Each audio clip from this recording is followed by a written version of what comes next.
Dumako naman po tayo dito bago magsimula yung impeachment. Dumako muna tayo dito sa ating minaltrato, sinalbahe na si Yusik Der na napakaganda. Yan. Magandang bunga na expanded 4PH program ni Pangulong Ferdinand R. Marcos Jr. para sa mga naging benepisyaryo nito. Kamakailan lang ay mahigit 200 beneficiaries mula sa San Isidro Labrador Homeowners Association at mahigit 800 beneficiaries naman mula sa Sitio Santo Niño sa Antipolo ang nakatanggap ng transfer certificates of title sa ginanap na awarding ceremony sa Social Housing Financing Corporation. Para sa ibang benepisyaryo, mahigit 25 years ang kanilang hinintay para makamit ang pangarap na titulo ng lupa. Pero dahil sa mga proyekto ng Department of Human Settlements and Urban Development at sa masigasig na trabaho na isinusulong ni Sekretaryo Sir Ramon Aliling sa ahensya, kasiguraduhan sa pabahay ang bunga ng kanilang matiyagang paghihintay. Disenteng tahanan at pamumuhay na may dignidad para sa lahat. Ito ang layunin ng programang Pabahay ni Pangulong Marcos Jr. para sa mga Pilipinong patuloy na nagsisikap at nangangarap. Naiaangat na expanded pambansang pabahay para sa Pilipino o 4-page program ni Pangulong. Yan po pambansang pabahay. Wala pa rin ginagawa ang Pangulo Wala pa rin pong ginagawa. Aray ko. 4PH. Pambansang pabahay ng ating Pangulo. Wala pa rin ginagawa. Diretso. At sinasabi ng batas at yan naman po ang kautusan ng korte, yan naman po ay irerespeto ng Pangulo. Pero ang sinasabi po ni Congressman Mike Defensor just now, sabi po niya, nauna pa kaming makulong kaysa sa mga totoong nagnakaw sa kaban ng bayan. Mapapakulong nyo kami at mapapatahimik pero hindi kami susuko. Reaction. Yun nga po, sana po ay minabdali din nila ang pagbibigay ng mga ebidensya. Konkretong ebidensya, hindi lang puro pamilya. Mas magkakaroon po ng resolusyon at ng solusyon kung sila ay nagsumiti kaagad ng mga konkretong ebidensya. Ako po si Princess Jordan. Abangan nyo ang aming Season 2. Napanagot na po sana. Nadala na po sana sa korte. Tama. Ang kasong kanilang idudulog. Pero hanggat hindi sila nakakapagbigay ng konkretong ebidensya, hindi po talaga ito kakagatin ng korte. Pero yung sinasabi po ni Congressman Defensor na clearly wala raw basis itong case na isinampa kay Senator Marcoleta at sa kanya. Sa korte na lamang po nila ito gawin at depensahan. Tama. Last Hindi pa naman po tapusan lahat, mga kababayan, kaya hindi po tayo dapat maawa. Sorry po hindi po tayo dapat maawa, hindi pa po tapusan lahat, at ito po ay pwede pong depensahan sa ating korte. Okay? Lagi ko po sinasabi sa inyo, lagi nyo pong diba? Ano ba to? Saan ako napupunta? Lagi nyo pong ihailin tulad ang sarili nyo sa nangyayari. Dahil pag sa inyo po nangyari yan, sigurado po kayo, kaya nyo depensahan, kaya may mga tao bang magpapaawa sa inyo. Lagi nyo pong iisipin niya, mga karayuma, pag kayo ba nasalang sa ganyan, sa mga simpleng kaso, nandiyan po ba sila para sa inyo? Wala, sarili nyo lang. Hayaan natin, gumulong ang batas, mga karayuma. Hayaan natin. Kung inosente sila, like Laila de Lima, lumaban, so be it. Aray ko. Ganun po ang buhay. Diba? Kung hindi niya ginawa, malulusutan nila yan. Ganon din kay Sara. Kung hindi siya nagnakaw, malulusutan niya. Diba? Ano po ang tingin ng Malacanang? How will this arrest, if this is considered an arrest, affect the happenings in the Senate, especially na ngayong araw magsisimula yung impeachment trial against the Vice President? Nasa kamay na po yan ng Senado. Ang sa atin naman po, sa anumang pagkakataon, kung ano man ang oras, kung ano mang araw, kung ano ang sinasabi ng korte, kung mayroon silang in-issue na warrant of arrest, hindi po ito mapapahinto. Hanggat wala rin naman po court order na maaaring magpahinto sa pagpapatupad dito. So kung in-issue po ito ng korte, ito yung valid warrant of arrest, wala pong magagawa ang ehekutibo kundi ito ay i-enforce. Follow-up question mula kay Clizelle Pardilla, PTV. Good morning po, Yusek. Yusek, nakaamba pa lang po kasi yung plunder case noon kay Senator Marcoleta. Nagprotesta na po yung isang religious group. How Praise prepared is the government for For a the possible backlash from the INC? Halimbawa po, malawakang protest po ulit.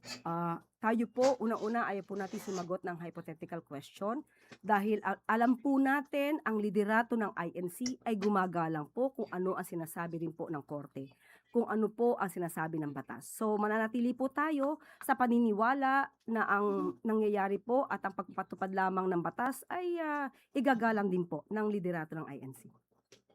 Sunod na tanong mula kay Christian Yasores, DZMM.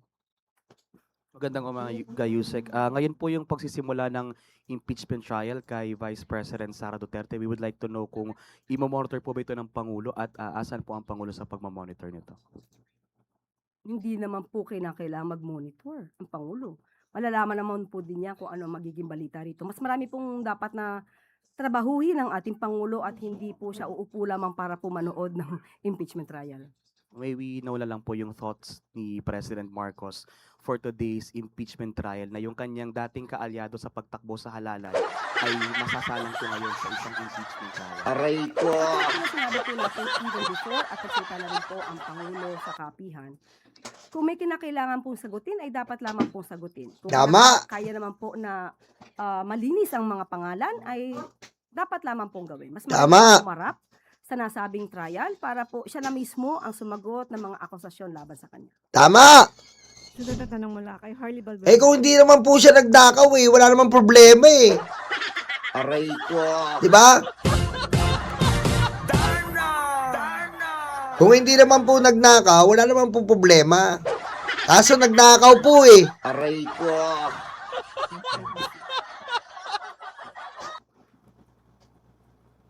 Hi, good morning, Yusek. Morning. There are ongoing debates on the conviction threshold of Vice President Sara Duterte because under the Constitution, 2/3 of the votes of all senators are required to convict an impeachable official.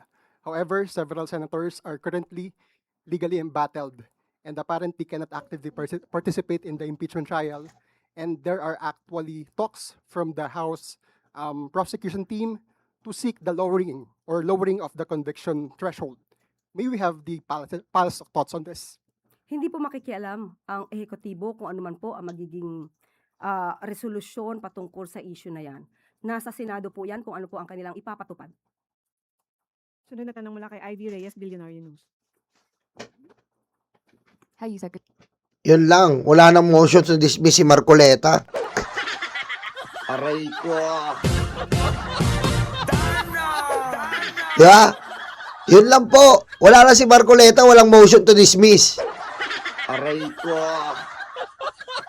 Some congressmen already denied having heard hearing about a supposed impeachment complaint against Ombudsman Boyeng Remulla, but they did confirm and hear about the group looking for a congressman to endorse a complaint against Comelec Chair George Garcia. Nakarating na po ba ito? Comelec Chair. Comelec. Hindi pa po siya nagiging issue sa ngayon. So hindi pa po napag-uusapan ang issue na yan. Po. Pero there being a group looking for a congressman to endorse a complaint, ano po ang nakikitang motibo dito ng palasyo? This is against Comelec Chair? Yes. Hindi po natin masasagot. Hindi pa po namin nababasa kung ano man yung complaint na yan. So hindi po kami makakapagbigay ng anumang opinion patungkol dyan. Sunod na tanong mula kay Jervis Manahan, ABS-CBN. Magandang umaga po, Yusek. May mga push po ang ilang mga abogado. Sinasabi po nila na dapat daw yung mga senators facing plunder charges ay automatically masuspend at dapat daw ma-hold yung budget ng kanilang opisina, ipasarado yung opisina, pati na yung mga sahod ng kanilang mga staff ay i-hold na rin po. Ano po ang thoughts po ng Palace dito? Yan din po ay nasa kamay po ng Senado kung ano po ang kanilang ipatutupad. Kung wala po talagang maaaring trabaho sa nasabing opisina, it would really be unfair kung mapapaswelduhan kung wala naman nagiging trabaho. But still, ang decision na po na yan ay magmumula po sa Senado. Hindi po ito hahadlangan o pakikialaman ng ehekutibo. Pero lang po kasi base doon sa plunder law, hindi po ba nakalagay na dapat automatically suspended ang isang senator na arrested for plunder? Tama po ba, ma'am? Dapat po gano'n. Dapat po gano'n. But still, sabi nga po natin, ito po ay nasa kamay ng Senado dahil marami po talaga mga apektuhan ng mga empleyado. But, Hoy, Ma'am Jonah Tigabon. Ayun, maraming salamat, Ma'am Jonah Tigabon, ha, sa membership. Pwede po kayo mag-member dito. Pag nag-member po kayo dito, ibig sabihin, isa na po kayong Begador. Aray ko. Salamat po sa membership, ha. Pwede po kayo mag-member para okay lang po yan. Mag-member po kayo dito. sabi nga po natin, kung wala naman nagtatrabaho, talagang maaari lang masayang ang pondo. And at the same time, kung ganito kasi talaga ang magiging epekto, yung mga tauhan mismo, ang maaari makapagpigil dun sa kanila mga senador o yung mga congressman na kanila pinagsisilbihan na huwag masangkot sa mga ganitong klaseng mga issue ng korupsyon para hindi din sila maapektuhan. But still, sabi nga natin, ang anumang decision dito ay magmumula sa Senado. Sunod na tanong mula kay Tina Maralit ng Manila Times. Good morning, Yusek. AFP Chief of Staff Romeo Browner is set to retire in 2 weeks. May naibigay na po bang listahan sa Pangulo on the possible candidates for his replacement? Sa ngayon, wala pa po na ipapaabot sa atin. So, wala pa po ako mabibigay sa inyo kung meron ng ganung information. Ano po kaya yung mga non-negotiable qualities of an AFP chief ang hinahanap ng Pangulo? Unang-una po, of course, mapagkakatiwalaan, makabayan, makadiyos. At masipag at ang iniisip ay kapakanan ng bayan.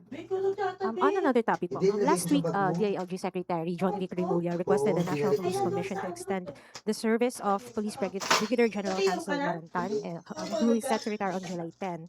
Naipaabot na po ba ang request na ito sa Pangulo, given that under the law, an official may be extended in service upon the discretion of the President? Tignan po natin at tignan na lamang po natin muli kung ano ang magiging pahayag ng Pangulo patungkol po dyan. Ayaw ko pong pangunahan dahil sa kanya po manggagaling kung magkakaroon po ng extension o i-grant yung request or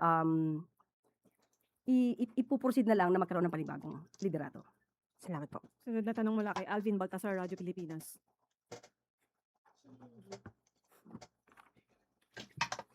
Kasi maiba lang ko ng konti. Expected po na papasok sa Philippine Area of Responsibility yung Super Typhoon. O, ayan na po, ha. Ayan po yung sabi ni Yusek Claire.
bayan hindi inisip, taong bayan hindi nadinig. 10 utos kaibigan, huwag magnakaw sa tao. Sinungaling ang katulad